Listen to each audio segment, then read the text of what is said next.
तर है बिखेरे है चमन में खुशबू, वो गुले तर है बिखेरे है चमन में खुशबू, बात ये चार सू गुलजार में मशहूर भी है।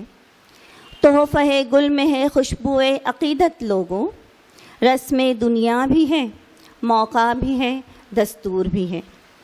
हमारे आज के मेहमान ख़ास मोहतरम मुबारक कापड़ी साहब का तारुफ पेश खिदमत है। आप इस शेर की तफसीर है कि वो आईने को भी हैरत में डाल देता है, वो आईने को भी हैरत में डाल देता है, किसी किसी को खुदा ये कमाल देता है। आलमी शोहरत याफ्ता माहिर तालीम और स्कॉलर, आपकी शख्सियत मोहताज तारुफ नहीं है। आपका तारुफ पेश करना गोया सूरज को चराग दिखाने के मुतरादिफ है। बर्रे सग़ीर के आप वाहिद मुसलमान हैं जिन्होंने हिंदुस्तान भर में तालीम व तरबियत के उन्वान पर 5000 से ज़ायद अवामी लेक्चर्स दिए हैं। मुल्क के आप वाहिद मुसलमान हैं जिन्होंने खालिस तालीम के उन्वान पर अब तक 17 किताबें तसनीफ़ की हैं। ज़िंदगी नामा के उन्वान से आपका लिखा हुआ कॉलम 27 बरसों से हर हफ्ते रोज़नामा इनकलाब समेत मुल्क के 18 अखबारात की जीनत बनता आ रहा है, जो अपने आप में एक रिकॉर्ड है। आप सिर्फ गुफ्तार के गाजी नहीं हैं, बल्कि अपने किरदारो अमल से आपने साबित कर दिया है कि कामयाबी की बुलंद तरीन चोटी पर हम अपनी मेहनत और लगन से परचम लहरा सकते हैं।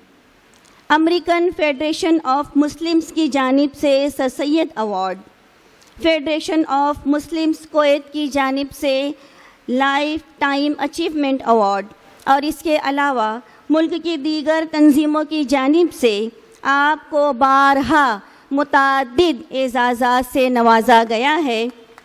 आपकी खिदमत में हदिया खुलूस तोहफ़ा गुल पेश करने के लिए सदर सोसाइटी मोहतरम अंसार अहमद अंसारी साहब से मुल्तमिस हैं, बराए करम मोहतरम की खिदमत में हदिया खुलूस पेश करने में ताउन फरमाएँ। ज़ोरदार तालियों से हमारे आज के मेहमान और सदर सोसाइटी अंसार सर का इस्तकबाल कीजिए।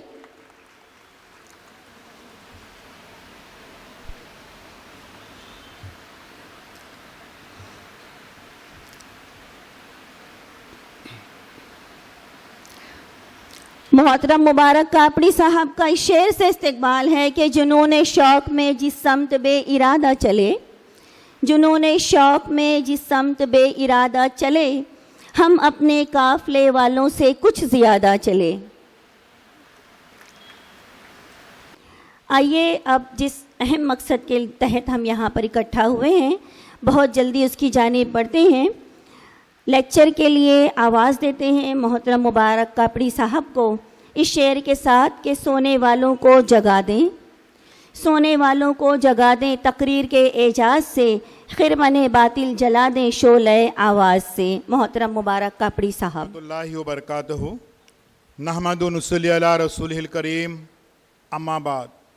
तमाम तारीफ़ें अल्लाह के लिए हैं, तमाम खूबियाँ अल्लाह की हैं और तमाम सिफ़तें अल्लाह की हैं। आज के इस तालीमी बाबरकत मजलिस में मेहमान एज़ाज़ी जनाब कुतुबुद्दीन शाहिद साहब, जो रोज़नामा इनकलाब के एक सीनियर एडिटर भी हैं और हमारे दरिंदा दोस्त व साथी हैं, जनाब अंसार अहमद साहब जो सदर हैं इस अंजुमन के, आज के इस प्रोग्राम के मुहर्रिक जनाब मोमिन वक़ार साहब, इस इदारे से वाबस्ता तमाम अमायदीन, इस स्कूल की इंतहाई फ़ाल हेड मिस्ट्रेस मोहतरमा हुस्ना अंसारी साहिबा, आज के इस प्रोग्राम के नाज़िम जलसा शादाब मोमिन साहिबा, हज़रात गिरामी और बाइज़्ज़त ख़वातीन, आज हम खालिस बच्चों की तरबियत और कुछ तालीम के पहलू उसमें निकलेंगे, उस पर बात करने के लिए हम जमा हुए हैं। और वजह इसकी ये भी है कि ये जो कोविड आया था, लगभग 2.5 साल तक हम उससे मुतासिर रहे। एक माइक्रोस्कोपिक बैक्टीरिया जो आंखों से दिखाई भी नहीं देता, और उसने इस धरती के सारे निज़ाम जो हैं वो तहस नहस कर दिए। और उसमें सबसे ज़्यादा मुतासिर हुआ हमारा तालीमी निज़ाम। और ये गुजर चुका है ये मामला,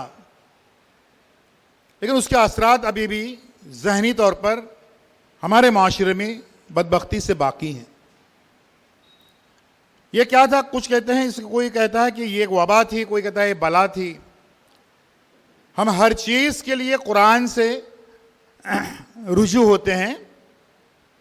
कुरान में अल्लाह ताला फरमाते हैं सूरह मुल्क सूरह नंबर 67 आयत नंबर 2 में कि ये दुनिया एक इम्तहान है। ये इम्तहान था, ये भी कोई वबा बला नहीं थी, एक इम्तहान था। इससे पहले भी 100 साल पहले स्पेनिश फ्लू आया था, कई लोग उससे मुतासिर हो गए थे, हलाक हो गए थे। तो ये इम्तहान क्यों लेते हैं? खालिक कायनात को पूरा हक है कि हमारा इम्तहान ले लें। अल्लाह ताला इम्तहान लेते हैं, किसी को दौलत देकर, किसी को मुफलिसी देकर, किसी को इज्जत देकर, किसी को जलील करके, किसी को शोहरत देकर, किसी को गुमनामी देकर, किसी को सेहत देकर, किसी को बीमारी देकर, किसी को औलाद देकर, किसी को लावलद रख के। ये इस तरीके से इम्तहान अल्लाह ताला लेते रहते हैं। मुमकिन है इस किस्म के कई इम्तहानात से हमको दूचार होना पड़ेगा, लेकिन ख्वातीन हजरात, जिंदगी का कल यहां पर रुकती नहीं, जिंदगी इस तरीके से रुकती नहीं है। अल्लाह ताला को यह इंसान बहुत पसंद है। जब आदम अलैहिस्सलाम की तख्लीक की गई, फरिश्तों ने कहा कि तुम ऐसे एक तख्लीक करने जा रहे हो जो सिर्फ फसाद फैलाएगा। अल्लाह ताला ने फरमाया कि जो मैं जानता हूं वो तुम नहीं जानते। और आदम की तख्लीक की गई, सारे उलूम अल्लाह ताला ने आदम अलैहिस्सलाम को सिखाए, और फिर इस कायनात के सबसे मुकद्दस मखलूक को कहा कि अब तुम उसे सजदा करो।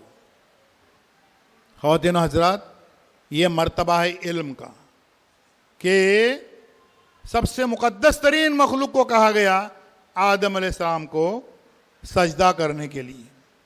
सारे फरिश्तों ने सजदा किया सिवाय एक के, और वो क़यामत तक के लिए मलून करार पाया।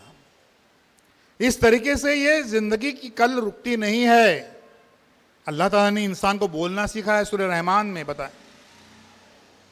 अल्लाह ने हमको दुआ करना सिखाई, और उसमें कई ऐसे कुरान के कई नाम हो सकते हैं, उसमें एक नाम किताब दुआ भी हो सकता है। सारे पैगंबरों ने जितनी दुआएं मांगी हैं उस किताब में महफूज, आखिरी किताब में एक दुआ जो बहुत आम है, सूरह तहा सूरह नंबर 20 आयत नंबर 14 में अल्लाह ने हमको एक दुआ सिखाई है कि रब्ब ज़िदनी इल्मा, ऐ मेरे रब मेरे इल्म में इजाफा फरमा। अल्लाह ताला को इल्म में इजाफा करना पसंद है, इसलिए हमको दुआ सिखाई है। महज उसके लिए आपकी बच्चियां यहाँ पर इस स्कूल में आ रही हैं ताकि अपने इल्म में इजाफा हो। सिर्फ नॉलेज नहीं, इल्म और नॉलेज में बहुत फ़र्क है। ख्वातीन हज़रात, दुनिया इस तरीके से रुकती नहीं है, लेकिन फिक्र और सोच जो है उसकी दिशा, उसकी समत जो है हमारे माशरे में ख़ास तौर पर थोड़ी सी उल्टी बहने लगी। हुआ ये कि बदबख्ती से हमारे यहाँ पर हमारे माशरे में कुछ वालिदैन ये सोचने लगे कि 2 साल से हमारा बच्चा स्कूल में नहीं गया तो क्या फ़र्क पड़ता है, क्या फ़र्क पड़ा उससे। 2-3 साल तक और नहीं जाएगा तो क्या फ़र्क पड़ेगा। तो स्कूल तालीम, हुसूल तालीम को बाईपास करके उसको छोड़कर भी ज़िंदगी कुछ बन सकती है, ये इंतहाई कभी ख्याल, बुरा ख्याल इंसान के, हमारे यहाँ पर वालिदैन के जहनों में आने लगा। और ख़ास तौर पर हमारे घरों में लड़के जो हैं वो सबसे ज्यादा इसका शिकार होने लगे। जब हम कहते हैं बच्चों से कि भाई ये 2 साल का कोर्स है, ये 3 साल का कोर्स है, ये 4 साल का, वो माएँ कहती हैं, अक्सर माएँ, अरे वो सब छोड़ो यार, मेरा बेटा रोज 500 रुपए कैसे घर पे लेके आ जाएगा, वो बताओ। रोज 500 रुपए करियर बन गया हमारे माशरे में, चाहे कुछ भी करके, चाहे वो कबाब बेचकर, वड़ा पाव बेचकर, अफ्तारी का सामान बेचकर, रास्ते पे रोज के 500 रुपए, शॉर्टकट्स के पीछे भागने लगे, जल्दी बड़ा बनने का है। स्कूल और तालीम को बाईपास करके उसको छोड़कर जिंदगी और कामयाबी नामुमकिन है। तो ये ख्याल हमको निकालना है। कुछ लोग भाई अच्छा है स्कूल बंद है, ऑनलाइन हो रही है, बदबख्ती से हमारे यहां पर यह भी होने लगा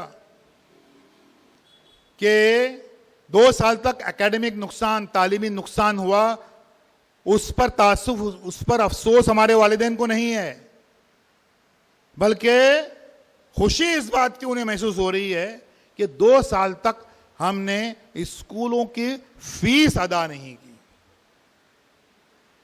चकमा दिया हमने स्कूल को, फीस अदा नहीं की हमने, और हुज्जत तकरार होने लगी।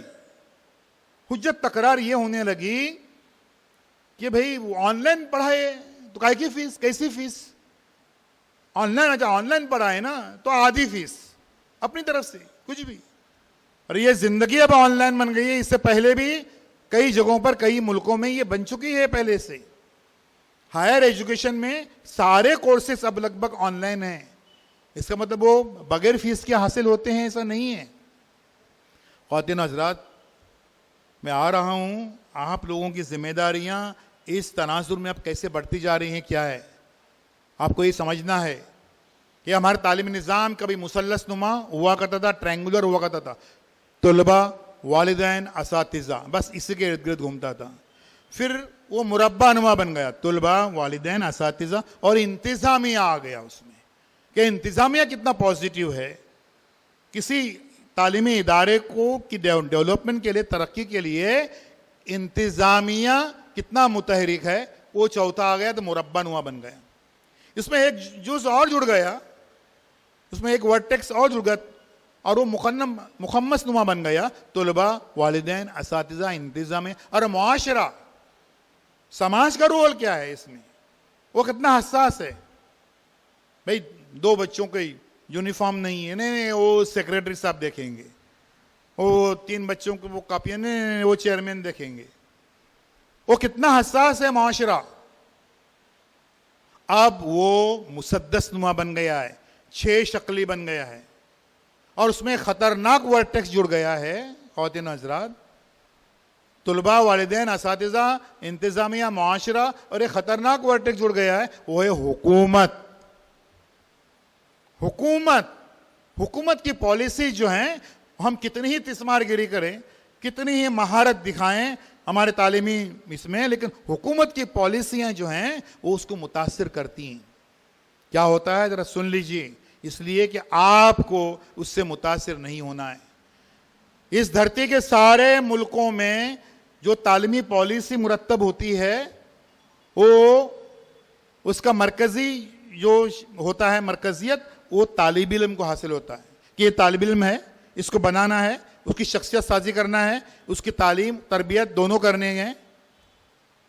बच्चा तालिब इल्म, उसको मरकजियत हासिल है। हमारे यहाँ पर जाने कौन से वो शातिर एडवाइजर्स थे, उन्होंने गवर्नमेंट को कहा कि बच्चे को खुश करके फायदा क्या है, वो 18 साल से कम उम्र का है, उसको तो वोट देने का हक हासिल नहीं है। वालिदैन को खुश करो। फिर 10,000 अगर बच्चे हैं तो 20,000 वालिदैन, यानी 20,000 वोटर्स। गवर्नमेंट की नजर में आप लोग क्या हैं? वोटर्स, खाली वोट देने वाले। बच्चों का डेवलपमेंट कुछ भी हो जाए, उसके हत्थे चढ़ गए।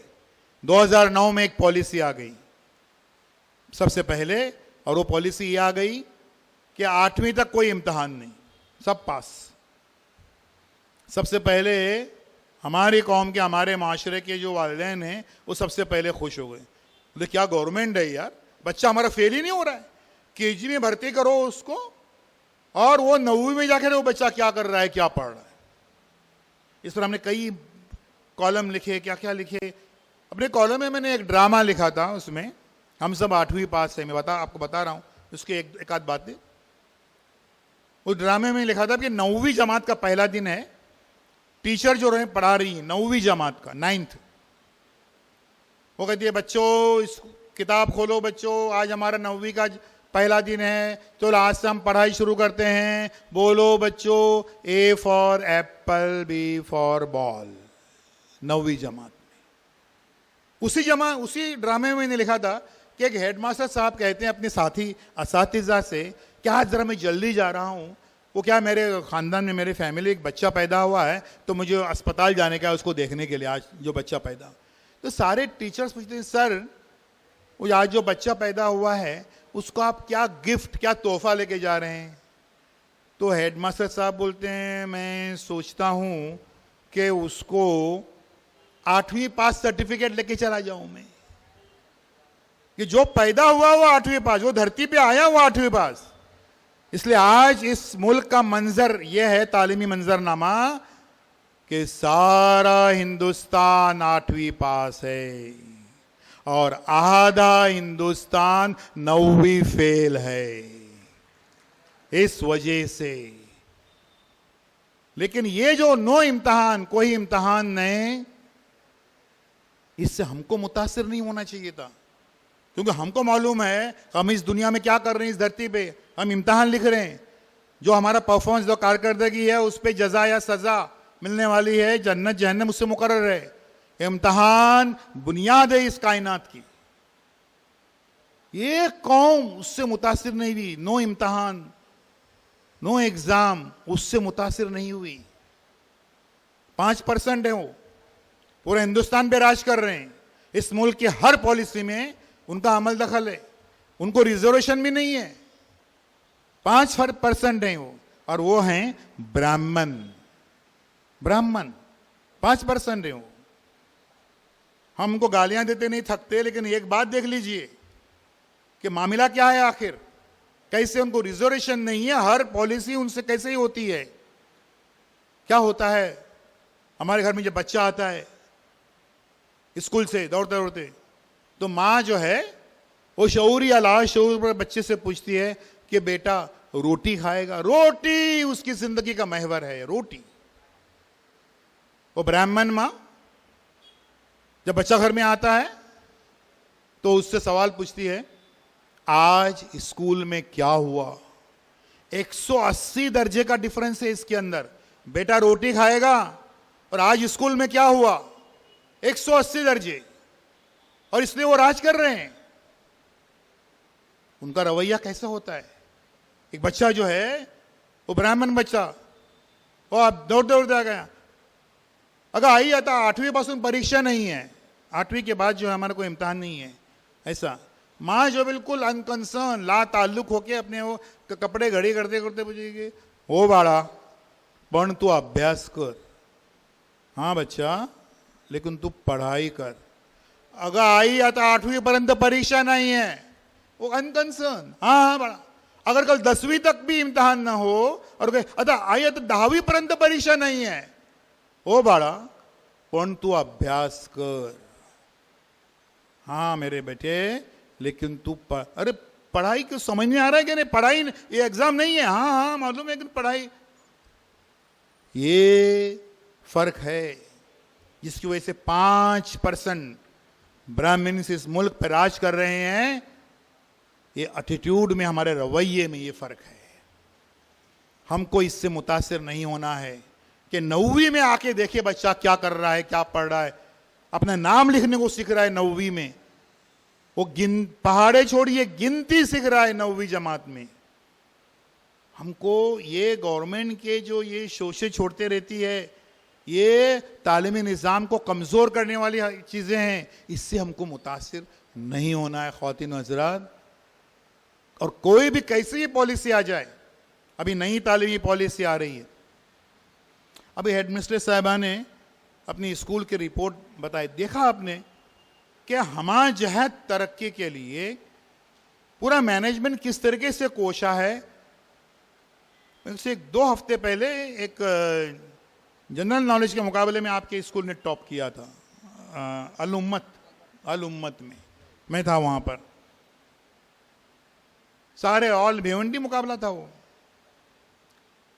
तो ये हर तरीके से जो नई तालीमी पॉलिसी आ रही है, मैं अभी से आपको आगाह कर रहा हूं, कई बातें उन्होंने ये नहीं, देखिए वो 10+2+3 की बजाय 5+3+3+4 होगा, हमें इस पर कोई एतराज नहीं है। +4 यानी जूनियर कॉलेज हो, हमें कोई एतराज नहीं है। 9वीं 10वीं 11वीं 12वीं को जूनियर कॉलेज कहा जाएगा, हमें कोई एतराज नहीं है। उसके ऑनलाइन एग्जाम्स होंगे, कोई एतराज नहीं है। उसके एक सेपरेट प्रिंसिपल होगा जिसको PhD होना जरूरी है, हमको कोई एतराज नहीं है। हमें एतराज उस बात पर है जिसके पत्ते खोले नहीं है मन, कि वो अखलाकियात में क्या पढ़ाने वाले हैं, वो अखलाकियात में क्या पढ़ाने वाले हैं, तारीख कौन सी पढ़ाने वाले हैं, कौन सी हज़्फ करने वाले हैं। ये बड़ा चैलेंजिंग होगा और तब आपको जो है तिल तिल मालूम पड़ेगा कि हमारे अपने किरदार के, हमारी अपनी सकाफत के, हमारे अपने इदारों की अहमियत क्या है। क्योंकि यहाँ पर हम अपनी सकाफत, अपनी ज़बान, अपने कल्चर, अपने दीन को लेकर हम चल सकते हैं। बहुत सारी बातें उन्होंने अभी छुपा के रखी हैं, सिर्फ टेक्निकल बातें जो हैं उसको डिक्लेयर किया है। हमें मालूम है वो क्या क्या लाने वाले हैं, क्या है हमको मालूम है, हम अभी से कुछ कहते नहीं हैं। इसलिए मैंने भी जब उस पर लिखने को शुरू किया, उसको मैंने आधा अधूरा छोड़ा कि जब और बातें आ जाएंगी सामने तब उस पर हम और तबसरा करेंगे। लेकिन अब जो है वो वालिदैन को इस मामले में बेदार होना है। देखिए, वालिदैन को तरबियत सिर्फ नहीं, तालीम के बारे में भी बेदार होने के लिए आपका कुछ वो MA MPhil PhD होना ज़रूरी नहीं है। आपका ज़रूरी नहीं है उसके लिए ऐसा PhD होना, ऐसा कुछ। बच्चे का जो है वो सबसे बड़ा डॉक्टर वो माँ बाप होते हैं। कितना अहम रोल है, मैं उसकी तरफ अब आ रहा हूं। माँ बाप का रोल कितना अहम है, सुन लीजिए ख्वातीन हज़रात। वो बताने के लिए मैं एक मिसाल दूंगा। एक जगह पर एक मैदान में म्यूनसिपलिटी के 2 वर्कर्स कुछ काम कर रहे थे। उसमें से एक जो है 2 मजदूर काम कर रहे थे। एक आदमी एक कुदाल लेता है, उससे एक गड्ढा खोदता है, 2-3 फीट का गड्ढा खोदता है। फिर दूसरा वाला आदमी आता है और वो मिट्टी भरता है, लेवलिंग करता है। फिर से पहला वाला आदमी एक गड्ढा खोदता है, खड्डा खोदता है, दूसरा आता है मिट्टी भरता है, गड्ढा खोदता है। एक आदमी खड़े खड़े ये तमाशा देख रहा था। बोले, क्या बात है भाई, तुम इतनी मेहनत से ये गड्ढा खोदते हो और ये दूसरा आदमी आता है और ये मिट्टी भरता है, क्या बात है? वो बोलता है, ये तुमको मालूम है क्या, हम म्यूनसिपलिटी के 3 वर्कर्स हैं, 3 कामगार हैं। मेरा काम ये है कि मैं ये गड्ढा खोदूं। दूसरा और एक आदमी है, वो आज काम पे नहीं आया है, वो गैर हाजिर है, उसका काम ये था कि वो उसके अंदर बीज डाले। और ये तीसरा आदमी जो है, इसका काम ये है कि वो लेवलिंग कर दे, मिट्टी भर दे। अब ये दूसरा आदमी, बीज डालने वाला आदमी आज काम पे नहीं आया, गैर हाजिर है, हम उसका इंतजार नहीं कर सकते, हम अपना काम किए जा रहे हैं। ख्वातीन हज़रात, वो गड्ढा खोदने का मकसद क्या था? दरख्त उगाना, शजरकारी, दरख्त उगाना। लेकिन ये दूसरा आदमी, बीज डालने वाला आदमी गैर हाजिर होने की वजह से मकसद ही खत्म हो गया। ये दूसरा आदमी हमारे माशरे में, हमारे समाज में मुस्तकिल गैर हाजिर है, परमानेंट एब्सेंट है। वो कौन है? वो है वालिदैन। क्या हो रहा है आज हमारे तालीमी निज़ाम में? टीचर्स जो हैं वो काम दे रहे हैं, सज़ा दे रही हैं, होमवर्क दे रहे हैं, गड्ढा खोद रहे हैं।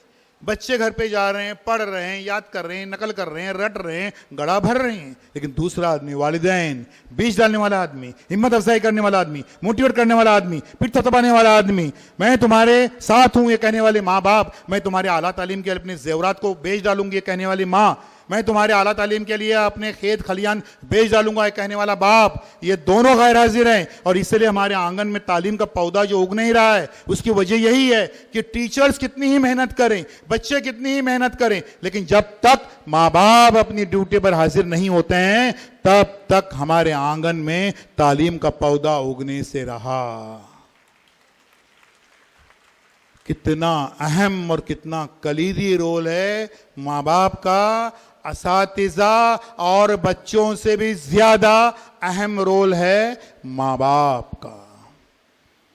लेकिन आज होता क्या है, मैं हिंदुस्तान भर में जाते रहता हूं कुछ सीखने के लिए, हर जगह पर हमारे जो वालिदैन है ना, उनकी एक ही शिकायत, बोलते हैं मेरा बच्चा है ना वो बहुत होशियार है, बहुत होशियार, उड़ते परिंदे के पर गिन सकता है, इतना होशियार है, लेकिन वो स्कूल है ना, स्कूल, वहां पर बराबर पढ़ाई नहीं हो रही। माँ बाप उस स्कूल की तरफ उंगली उठाने से पहले ये भूल जाते हैं कि जिस स्कूल की तरफ आप उंगली उठा रहे हैं वो आपके बच्चे का पहला स्कूल नहीं है। आपके बच्चे का पहला स्कूल है उसकी मां। मां क्या सोचती है, मां की फिक्र क्या है?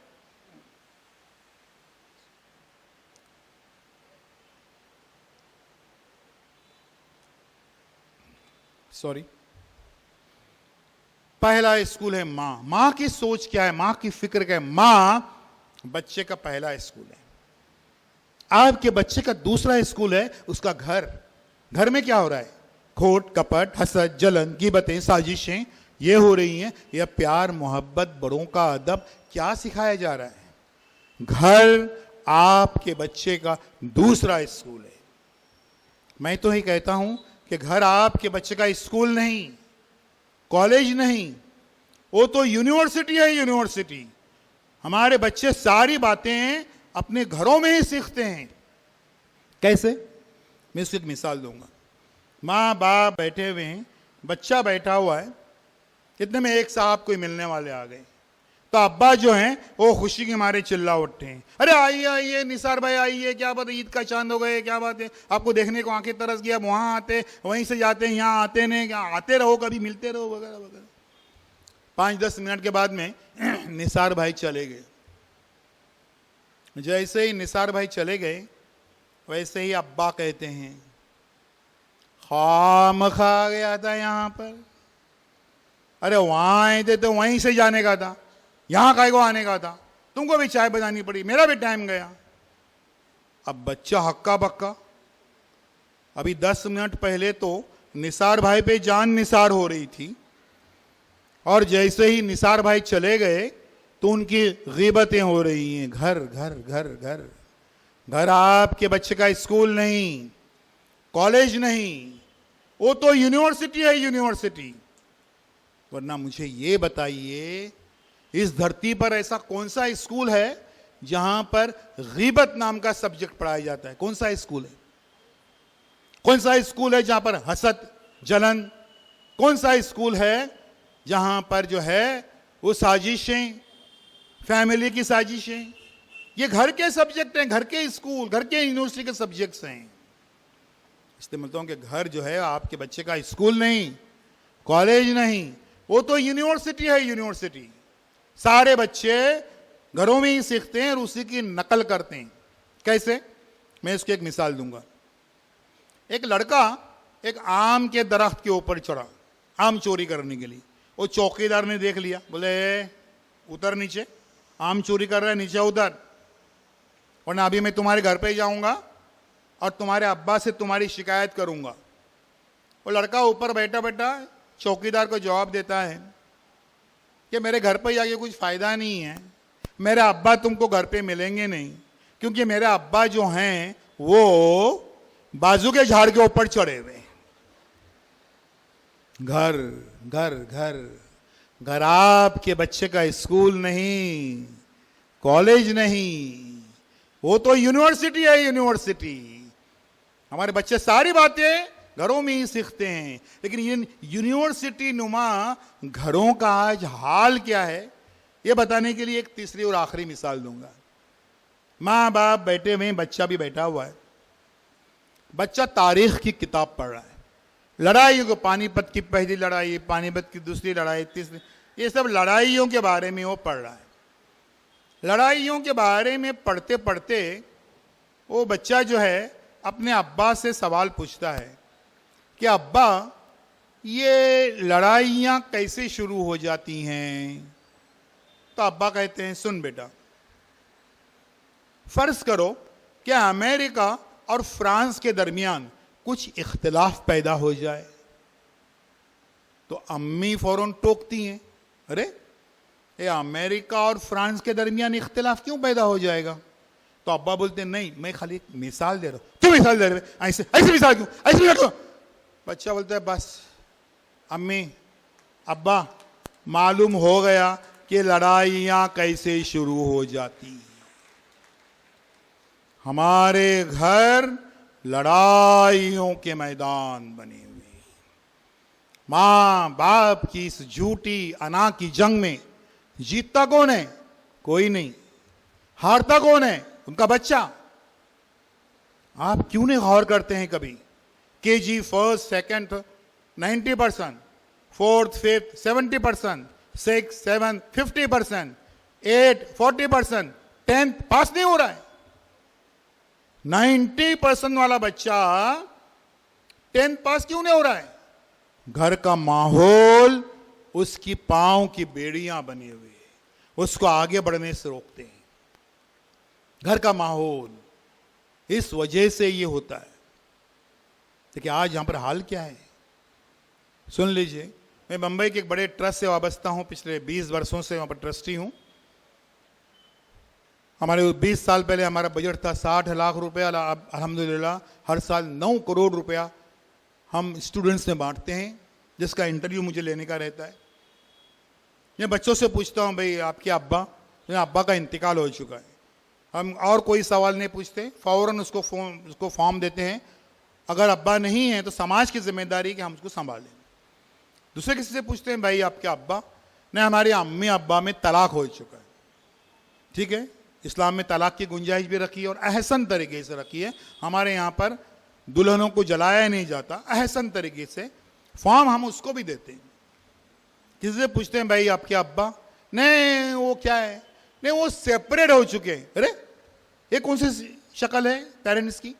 नहीं, अब्बा अलग रहते हैं, अम्मी अलग रहती हैं, और कोशिश करते रहते हैं कि जहां पर भी हैं वहां से वो एक दूसरे को सताते बैठे। किसी से पूछते हैं, भाई आपके अब्बा? क्या भाई सेपरेट हो बैठे? नहीं, वो हैं, एक ही घर में रहते हैं। फिर वो पिछले 5-6 सालों से जो है वो आपस में बातचीत नहीं करते। तो बोलते, यार फिर घर का जो कारोबार चलते कैसा है? देखो ये 4G 5G के ज़माने में हमारे घरों का हाल क्या है। 4G 5G कम्युनिकेशन है ना, उसमें कि मतलब घर का कैसे चलता है कारोबार। बोलते हैं, अम्मी बोलती हैं, ये बच्चा इधर है, अम्मी इधर है, अब्बा इधर है। अम्मी बोलती है, अब्बा को बोलो लाइट का बिल आया है। तो ये अब्बा बोलते हैं, अम्मी को बोलो मेरे को मालूम है। ऐसे ही ये 5G कनेक्शन है ना, डायरेक्ट बात नहीं है। ये हमारे घरों का हाल है। इस्लाह माशिरा के बगैर हम अपनी तरक्की का कोई ख्वाब नहीं देख सकते। हिमाकत होगी, हम बड़े बड़े ख्वाब बांधे अगर अपने बच्चों के लिए, अगर घरों में हमारे जो है वो मामला सही नहीं है। ख्वातीन व हज़रात, ये जो मियाँ बीवी का रिश्ता जो है, पहले क्या है समझ लीजिए। अल्लाह ताला फरमाते हैं सूरह रूम सूरह नंबर 30 आयत नंबर 21 में कि हमने तुम्हारी ही जिन्स से तुम्हारे लिए जोड़े पैदा किए ताकि तुम उनसे सुकून हासिल कर सको। सुकून के लिए, पीस ऑफ माइंड के लिए मियाँ बीवी का रिश्ता है। अल्लाह ताला फरमाते हैं, इसमें हमको दुआ सिखाई गई है सूरह फुरकान सूरह 25 आयत 74 में, क्या अल्लाह मेरी बीवी और मेरे बच्चों से आंखों को ठंडक अता फरमा। ये मियाँ बीवी का रिश्ता जो है वो सुकून कल्ब के लिए है और आंखों की ठंडक के लिए। और हमारे घर क्या है? बॉइलिंग चैम्बर्स, उबलते हुए चैम्बर्स हैं। सुन लीजिए ख्वातीन हज़रात, ये औलाद जो आपको अल्लाह ताला ने दी है, ये खेल खिलौने नहीं है। आई विल रिपीट, आपकी यह औलाद जो है ये खेल खिलौने नहीं है। ये क्या है? अल्लाह ताला फरमाते हैं सूरह तगाबुन सूरह नंबर 64 आयत नंबर 15 में कि ये जान लो कि तुम्हारा माल और तुम्हारी औलाद तुम्हारे लिए एक इम्तहान है, और जो उसमें कामयाब हुआ अल्लाह के वहां उसका अज्र है। ये इम्तहान है। अल्लाह फरमाते हैं सूरह तहरीम सूरह नंबर 66 आयत नंबर 6 में, क्या है ईमान वालो, बचाओ अपने आप को, सिर्फ अपने आप को नहीं। अल्लाह फरमाते हैं ऐ ईमान वालो बचाओ अपने आप को और अपनी अहलो अयाल को उस आग से जिसका ईंधन इंसान और पत्थर है। खाली अपने आप को नहीं। हमारे यहां पर कुछ खास तौर पर वालिद साहिबान कहते रहते हैं हमारी नमाज भी नहीं कर, नफिल तहज्जुद नहीं छूटता है, इतने हमने उम्रा किए हैं। वो मेरा बेटा है ना, वो वक्त कज़ा होने को आया तब भी उसका दिल नहीं करता है वज़ू करने के लिए। सूरह तहरीम की आयत बताती है कि हम उससे पल्ला नहीं झाड़ सकते। वो बेटे के सारा ये जो है वो हमारे अकाउंट में लिखा जा रहा है। हमारी तरबियत में कोई कमी है बल्कि कोई खोट है। हमारे उम्रा हो रहे हैं, तहज्जुद हो रही है, नमाजें हो रही है, सारी नफिलें तक नहीं छूट रही हैं, हमारे बच्चे लेकिन दीन की तरफ आमादा नहीं हो रहे हैं। तो ये हमारी खोट है हमारे इसके अंदर। तो इसके लिए उससे कोई बचाव नहीं है। ख्वातीन हज़रात तो सुन लेते हैं, आज हम पूरा पेरेंटिंग का जो वर्कशॉप है उसमें ये सारी बातें हम सुन लेते हैं, क्योंकि ये बहुत तेज़ी से ये मामला ये हो रही हैं। मुझे मालूम है यहाँ पर कुछ वालिदैन सिर्फ इसलिए आए होंगे कि वो मोबाइल से हम कैसे बचाएंगे वो ज़रा हमको बताओ। उतना खाली सुनने का है हमको, फिर जाने का, हमको और कुछ सुनने का नहीं। हम आ रहे हैं कि उसके वो मोबाइल से बचाने के उसके पीछे बैकग्राउंड देखो ना पहले घरों का, फिर हम आप आते हैं उसकी तरफ बिल्कुल कॉन्क्रीट सॉल्यूशन के साथ कि यस हम ये सारे ये जो हमको लगता है बहुत बड़ी बीमारी इंसान हम बच्चों के आसाब पर छा गई है, हम बचा सकते हैं उससे भी। हम आ रहे हैं उसकी तरफ भी, लेकिन मामलात पहले सुन लीजिए क्या है। क्या शिकायत है वालिदैन को अपने बच्चों से और क्या शिकायत है बच्चों को अपने वालिदैन से। पहले आते हैं कि क्या शिकायत है बच्चों को अपने वालिदैन से। आज हम सारी ये बातें इसलिए खोल रहे हैं कि उसका हल ढूंढ के यहाँ से निकलेंगे। ये आम तौर पे के किस्म का कोई लेक्चर नहीं है, बल्कि ये मैं चाहूँगा अगर आप में से कुछ सवालात पूछते होंगे यहाँ पर टीचर हजरात वॉलेंटियर्स आपको कागज़ देंगे, अपना नाम लिखना ज़रूरी नहीं है, इसलिए आप सवाल भी पूछ सकते हैं। मेरा बच्चा सुनता नहीं है, बदमाश है, ये है वो, या लड़का मेरे घर में वो सता, ये जो कुछ भी जो भी पेरेंटिंग पे तालीम पे इस पे जो भी सवाल आप पूछ सकते हैं। नीचे नाम लिखना ज़रूरी नहीं है, अच्छा बुरा उल्टा सीधा कोई भी सवाल आप पूछ सकते हैं।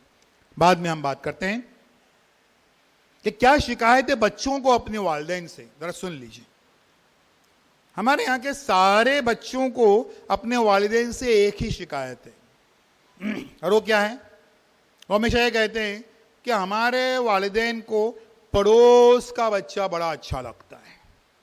देख वो साजिद इंजीनियरिंग कर रहा है, तू नहीं कर रहा है, चल हकल देंगे उसको। हाँ सोचिए, साजिद इंजीनियरिंग कर रहा है मतलब वो बहुत इंपॉर्टेंट है, आपका बेटा नहीं कर रहा है तो नहीं, ऐसा नहीं है। हर एक में अल्लाह ताला ने कोई न कोई खूबी जरूर रखी है, उस खूबी को पहचानिए। कैसे पहचानेंगे? हम आ रहे उसकी तरफ। बोलेंगे मैं मेरा कोई एमए पीएचडी मैंने एमए साइकोलॉजी से नहीं किया है, मैं कैसे पहचानूंगी? यस, हम बताएंगे प्रैक्टिकली कैसे पहचानेंगे। लेकिन कोई भी ऐसा नहीं है कि जिसमें अल्लाह ताला ने कोई ना कोई खूबी न रखी हो।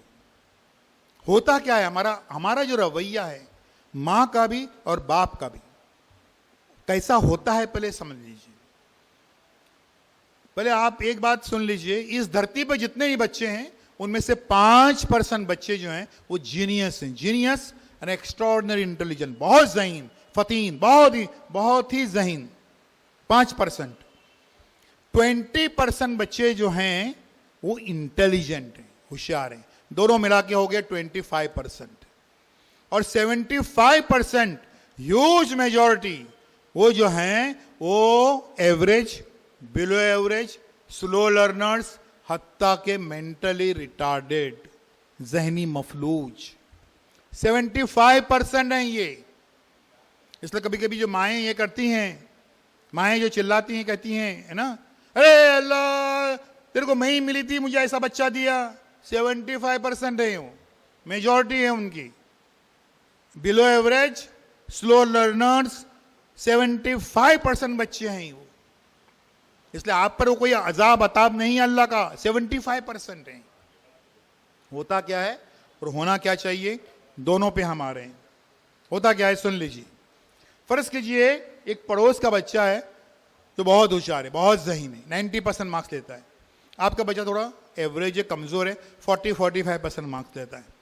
दोनों एक ही सबक याद कर रहे हैं। दोनों, आप सुन रहे हैं कि दोनों जो हैं वो एक ही सबक याद कर रहे हैं। सबकी तवज्जो यहाँ पर, हॉल में कोई भी हलचल हो जाए सबकी तवज्जो यहाँ पर रहेगी। और यहाँ पर मुंतज़मीन से भी गुजारिश है कि कोई हलचल और कोई नहीं हो जाए किसी किस्म की। साउंड सिस्टम परफेक्ट है, सब बराबर है और सब अटेंटिव हैं, कोई हलचल ना हो जाए। पड़ोस का बच्चा बहुत होशियार है, 90%, आपका बच्चा एवरेज, बिलो एवरेज है, 40-45% लेने वाला है। दोनों एक ही सबक याद कर रहे हैं। दूसरी जंग अजीम की वजूहात क्या थे, what were the reasons of the second world war. 10 points हैं। वो बच्चा बहुत ज़हीन है, 15-20 मिनट में उसने 10 के 10 पॉइंट याद कर दिया और अपने अम्मी को सुनाया, उसकी पढ़ाई पूरी हो गई 20 मिनट के अंदर।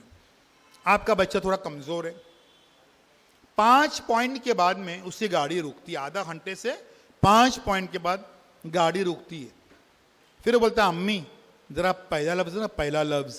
तो बोलते हैं हाँ जर्मनी ने बेल्जियम पे हमला कर दिया। फिर अगले पॉइंट पे आता है अम्मी ज़रा पहला लफ्ज़ ना, पहला लफ्ज़। तो हिटलर ने नाज़ी पार्टी कायम कर दी। तो 5 पॉइंट्स के आगे उसकी गाड़ी लुकमा देकर फिर आगे बढ़ती है। 6ठे पॉइंट, 7वें पॉइंट पे आगे लुकमा देकर होती है। आधा घंटा हुआ, 1 घंटा हुआ, 1.5 घंटा हुआ, 5-6 पॉइंट्स के आगे उस बच्चे की गाड़ी जो है वो आगे बढ़ती नहीं है। अब अम्मी क्या करेंगी, क्या करेंगी अम्मी? दे थड़ातर कान के नीचे लाल करेगी अम्मी उसको। अम्मी क्यों अपने बेटे को मार रही है, जरा सोचो इस पर। क्यों मार रही है कि आधे 1 घंटे से 1.5 घंटे से उसको 5-6 पॉइंट्स के आगे गाड़ी नहीं बढ़ी। एक सवाल के 10 पॉइंट्स उसको याद नहीं हो रहे हैं। अम्मी उसलिए अपने बेटे को नहीं मार रही है। अम्मी अपने बेटे को इसलिए मार रही है कि पड़ोस के बेटे को जल्दी क्यों याद होया। हम अपने दुखों से इतने परेशान नहीं हैं जितने दूसरों के सुखों से परेशान हैं यार। वो सुखी क्यों है, वो क्यों सुखी है? सुन लीजिए, एक्चुअली मां का रवैया क्या होना चाहिए था। उस बच्चे ने आधे पौने घंटे की मेहनत से 5 पॉइंट्स याद हो गया। तो बेटा तुम बुद्धू नहीं है, अगर तुम बुद्धू होते ना तुमको 5 पॉइंट्स भी याद नहीं होते। अब ये हुए हैं ना, अच्छा ठीक है, या हम 2 महीने के बाद जब सेकंड रिवीजन करेंगे ना तो 2 पॉइंट्स और याद हो जाएंगे। कितने हो जाएंगे, उसको जमा करने को बड़ा मजा आता है। हाँ 5 और 2 7 है ना। एग्जाम के 1 महीना पहले हम आखिरी रिवीजन करेंगे, तब तुमको 2 पॉइंट्स और याद हो जाएंगे। कितने हो जाएंगे, 5 और 2 7 और 2 9, 10 में से 9 पॉइंट्स। वो पूरे महाराष्ट्र का टॉपर है। मां का ये रवैया होना चाहिए था। और सुन लीजिए, पूरे कुरान ने कहीं पर भी इंटेलिजेंसी, टैलेंट की कोई गारंटी नहीं ली है कि बच्चा आपको टैलेंटेड हुआ, पैदा हुआ है तो वो जिंदगी भर टैलेंटेड रहेगा, ऐसा कोई नहीं है। आज हम कई ऐसे लोग देखते हैं, जो स्कूल में टीचर का सवाल पूरा होने से पहले जवाब देने के लिए हाथ ऊपर किया करते थे। आज जिंदगी में बदबख्ती से इतने नाकाम हैं कि हाथ ऊपर करना दरकिनार, सर ऊपर करके भी चल नहीं सकते। अपनी ड्राइंग में, जर्नल्स में इंतहाई खूबसूरत तस्वीरें बनाने वाले बच्चे आज उनके अपनी जिंदगी की तस्वीर इतनी बदनुमा बन गई है कि किसी को दिखाने के लायक नहीं है। टैलेंट की कोई गारंटी नहीं है। किसकी गारंटी है? मैं आ रहा हूं उसकी तरफ। ये रहा मां का रवैया, अब्बा का रवैया ऐसे बच्चों के ताल्लुक से। फर्ज कीजिए एक बच्चा ऐसा है, दो बेटे हैं, एक बच्चा वही 90% लेता है, एक 40% लेता है। घर में एक मेहमान आ गए तो अब्बा जो हैं वो 90% वाले का तारुफ कराते हैं, ए मेरा बेटा Asif real diamond 90% topper gold medalist. अब वो जो 40% वाला वो भी सोचता है कि शायद अब्बा मेरा भी कुछ तारुफ कराएंगे, इसलिए वो पानी पीने के बहाने और वो जो है वो किताब लेने के बहाने अंदर बाहर आता है, लेकिन अब्बा उसका कुछ मेहमान से तारुफ नहीं कराते। तो मेहमान जो है वो खुद ही पूछते थे, वो तो समझ में आया वो आपका 90% वाला रियल डायमंड रियल डे वो सब वो, और ये दूसरा बेटा जो इधर जो आ रहा है वो भी मेरा ही बेटा है, बेटा वो मेरा ही है, काम से गया है, वो मवाली है, मवाली बिल्कुल। वो बेटा सोचता है मैं मवाली तो हूं नहीं, लेकिन अगर अब्बा की ख्वाहिश होगी तो उनको बन के दिखाऊंगा। अच्छे खासे बच्चे के माथे पर लेबल लगा देते कि मवाली है, काम से गएला है। ख्वातीन हजरात सुन लीजिए, मैं आपको फार्मूला भी देके जा रहा हूं इसके लिए। जिनके बच्चे कमजोर हैं पढ़ने में, गारंटेड फार्मूला उसको देके जा रहा हूं मैं उसके लिए। क्या करना है उसके लिए? पहले कुरान से आप रिफर कर लीजिए। अल्लाह फरमाते हैं कि यहां पर कोई भी जहानत की कोई गारंटी कुरान में नहीं ली है। कुरान ने गारंटी ली है सिर्फ मेहनत की। कई ऐसे माँ बाप मेरे ट्रस्ट में आते हैं गाइडेंस के लिए, वो बोलते हैं वो मेरा बेटा बहुत होशियार, वो बिल्कुल क्या से क्या, लेकिन क्या वो पढ़ता नहीं है, यानी बेवकूफ है, नाशुक्रा है। ख्वातीन हज़रात होशियारी टिकने वाली नहीं है। अब सिर्फ और सिर्फ मेहनत टिकेगी, सिर्फ मेहनत का बोलबाला होगा। होशियार बच्चे हैं उन पर आप बिला वजह का इतराव भी मत और उसका फख्र भी मत करो, कुछ भी मत करो, वो टिकने वाली नहीं है। जो मेहनती हैं सारे एग्जाम्स, जिसके मैं भी आदमी नाम भी लेने वाला हूं, उन सारे एग्जाम्स में सिर्फ और सिर्फ मेहनत का बोलबाला है, सिर्फ मेहनत। और कुरान ने भी मेहनत की गारंटी ली है। अल्लाह ताला फरमाते हैं सूरह नज्म सूरह नंबर 53 आयत नंबर 39, 40 और 41 में अल्लाह ताला फरमाते हैं कि इंसान को वही मिलता है जिसके लिए वो कोशिश करता है, और ये कि उसकी कोशिश देखी जाएगी, और ये कि उसके लिए उसका अज्र दिया जाएगा। कोशिश बराबर कामयाबी, efforts is equal to success. ये कुरानिक इक्वेशन है, ये कुरानी फार्मूला है। सिर्फ मेहनत करने वाले बच्चे टिकेंगे मैदान में, सिर्फ मेहनत करने वाले बच्चे, याद रखिए आप। तो उसके लिए अब करना क्या है, सुन लीजिए, करना क्या है। जिन माँ बाप के बच्चे कमजोर हैं पढ़ाई में, उनके लिए मैं 2 पॉइंट प्रोग्राम देके जा रहा हूं।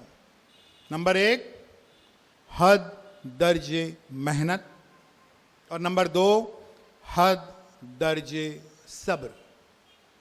खूब मेहनत करने की है और खूब सब्र करने का है। आसान बात नहीं है। कई लोगों की बातें सुननी पड़ेंगी। सास ससुर, ये ससुर बोलेंगे क्या बहू, गए टाइम उसको 58% मिले थे, तुम बोले कि अभी अगले इम्तिहान में देखना 60 के ऊपर जाएंगे, तो ये इम्तिहान में 2% और कम हुआ, 56% भी आ गए। यही तुम्हारी मेहनत है, यही तुम कर रही हो, यही जा रही हो, 500 रुपए का बाजार लेके आ रही हो। अरे हो रहा है, ये जो है ये सब करना पड़ेगा। हद दर्जे मेहनत, गारंटी अल्लाह की है। ये इंसानी समझ के बाहर का अरिथमेटिक है ख्वातीन हज़रात, इंसानी समझ के बाहर। कि अगर आपका बच्चा कमजोर है तो उसको ऊपर लाने के लिए, उसको कामयाब कराने के लिए, सुन लीजिए, उसको कामयाब कराने के लिए आप अगर एक कदम उठाते हैं तो अल्लाह ताला उसमें 10 कदम की बरकत देते हैं। 1=10। ये अरिथमेटिक इंसानी समझ के बाहर है कि इसको मैंने इंतहाई कमजोर बच्चा दिया था, बल्कि जहनी मफलूज बच्चा दिया था, फिर भी ये मां हार नहीं मान रही, मुसलसिल रोए जा रही है, रिजल्ट देख देख के रोए जा रही है, लेकिन मेहनत किए जा रही है। मेहनत पे कोई समझौता नहीं है। देखिए ऐसे ऐसे बच्चे, मैंने 1980 में मैंने पहली किताब लिखा, जिसके बताया गया कि 17 किताबें मैंने तालीम पे लिखी, जो करियर गाइडेंस से मुसलमानों की पहली किताब थी मुसलमानों में। 1980 में, मतलब 43 साल हो गए इस फील्ड में हूं, और जहां कई किस्म के बच्चों की स्टडी करने का मौका मिलता है, कुछ सीखने का मौका मिलता है। जिन बच्चों पर लेबल लगाए थे घर के लोगों ने, ये कुछ नहीं कर सकता है, वो बच्चे इंतहाई वो कामयाब हो चुके हैं। कई तो हैं वो फाइनल ईयर में, कोई इंजीनियरिंग में, कोई जो कुछ नहीं कर सकता है, वो इंजीनियरिंग और आर्किटेक्चर के स्टूडेंट्स हैं। तो ये जो है हद दर्जे मेहनत और हद दर्जे सब्र, वो सास ससुर ये वो सबकी बातें सुन के पस्त हिम्मत नहीं होने का, फिर भी जो है वो आगे बढ़ते जाने का। हम बात कर रहे थे कि क्या शिकायत है बच्चों को अपने वालिदैन से, है ना। अभी ये शिकायत इसका ये, अब हम इसमें आ रहे हैं कि वालिदैन को क्या शिकायत है बच्चों से। नंबर 1, कि हमारे बच्चे हमारी बात सुनते नहीं हैं, पहली शिकायत ये। नंबर 2, हमारे बच्चे जो हैं वो घर के बाहर जाते हैं, खासतौर पर लड़के। और नंबर 3, हमारे बच्चे हमारा कहा नहीं मानते हैं, अपने दोस्तों का कहा मानते हैं।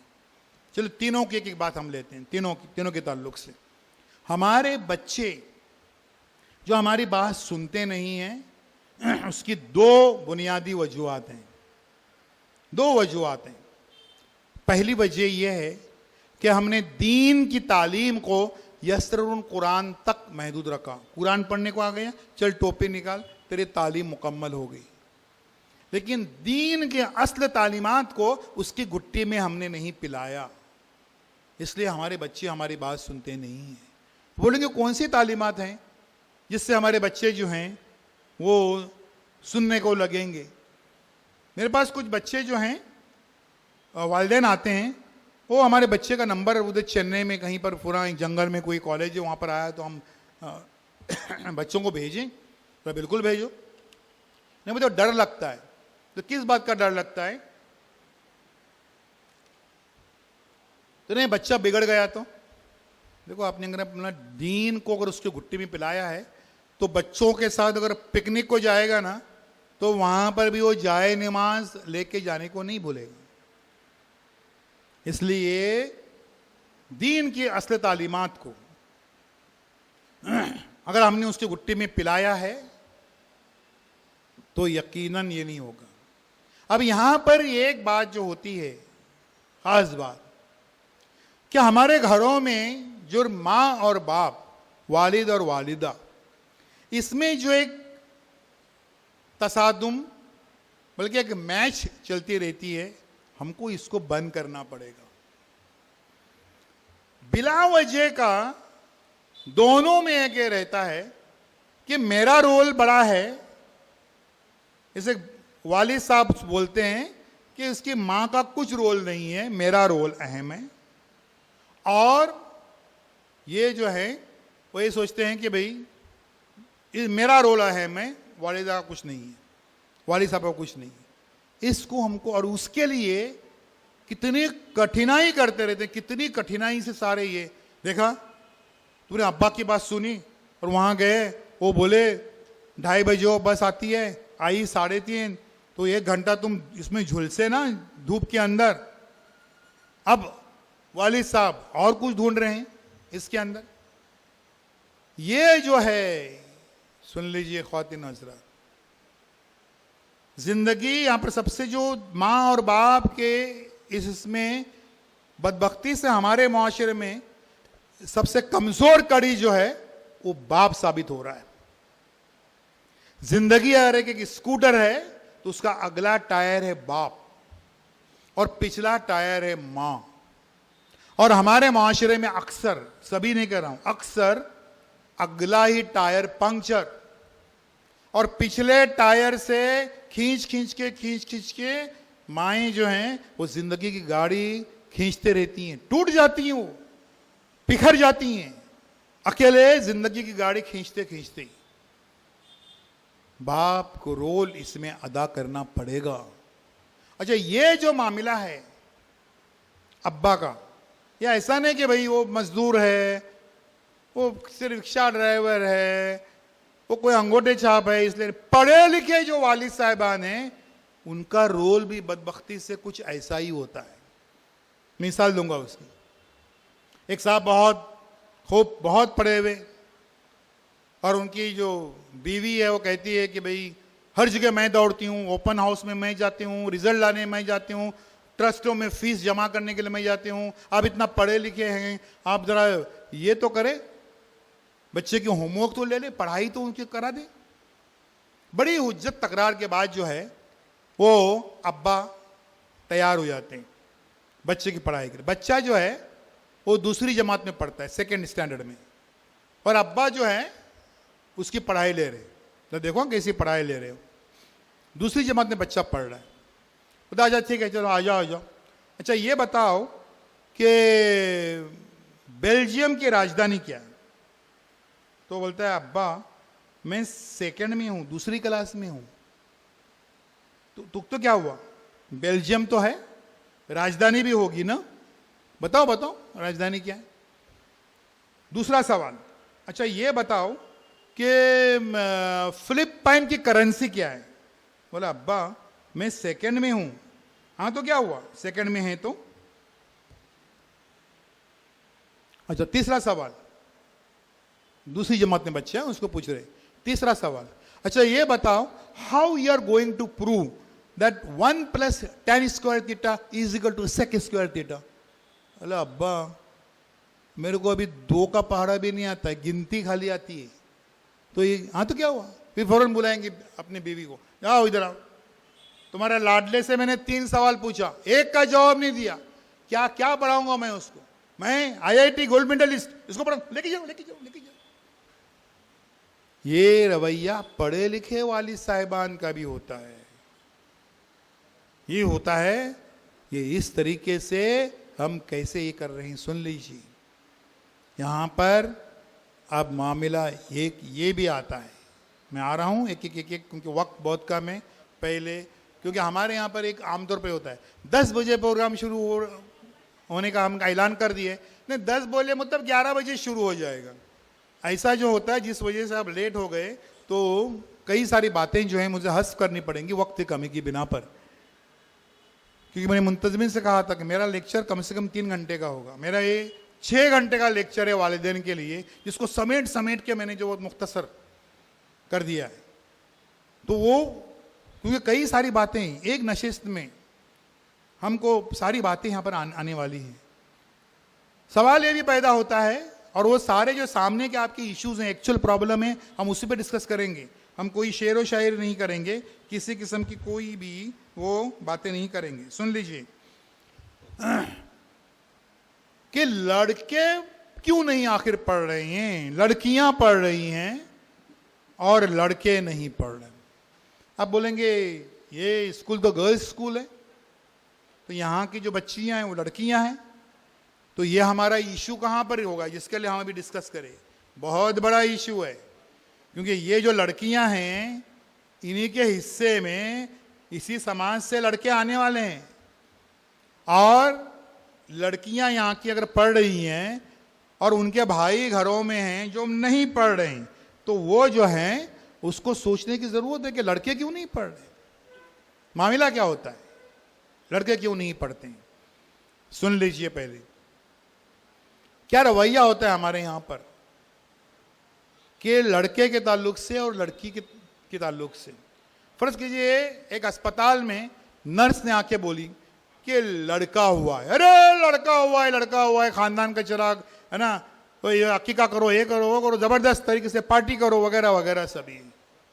जैसे ही नर्स ने आके बोली कि लड़की हुई है, लड़की हुई है, ठीक है भाई, अल्लाह की मर्जी, इससे बेटा किसी और की मर्जी से पैदा होने वाला था,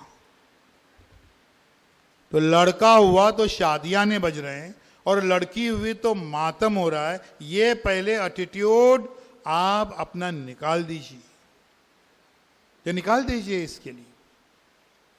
तो उसके लिए करना क्या है, लड़के पढ़ नहीं रही हैं, हम क्या उसमें खामोश नहीं बैठ सकते?